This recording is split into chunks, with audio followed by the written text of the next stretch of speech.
وأنذرهم يوم الحسرة إذ قضي الأمر وهم في غفلة وهم لا يؤمنون إنا نحن نرث الأرض ومن عليها وإلينا يرجعون واذكر في الكتاب إبراهيم إنه كان صديقا نبيا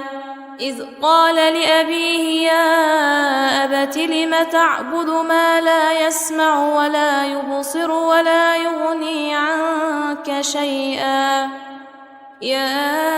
أبت إني قد جاءني من العلم ما لم يأتك فاتبعني أهدك صراطا سويا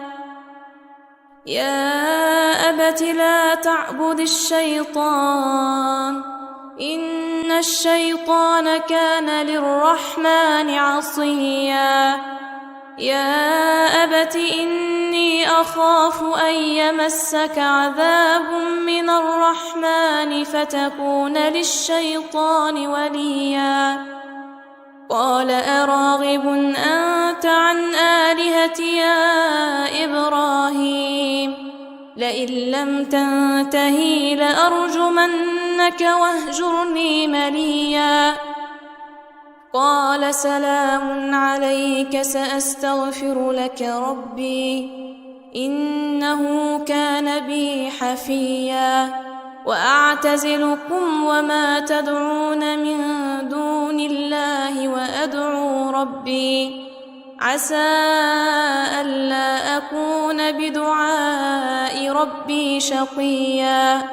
فلما اعتزلهم وما يعبدون من دون الله وهبنا له إسحاق ويعقوب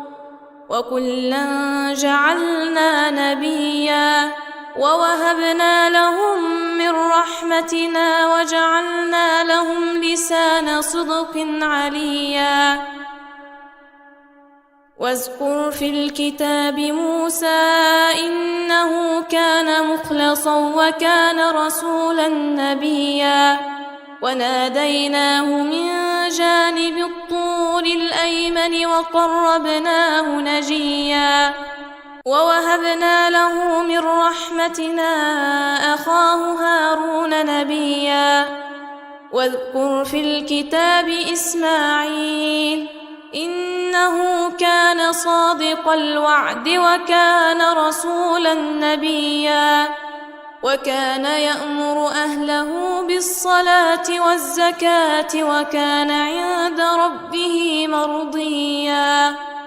واذكر في الكتاب إدريس إنه كان صديقا نبيا ورفعناه مكانا عليا أولئك الذين أنعم الله عليهم من النبيين من ذرية آدم وممن حملنا مع نوح ومن ذرية إبراهيم وإسرائيل وممن هدينا واجتبينا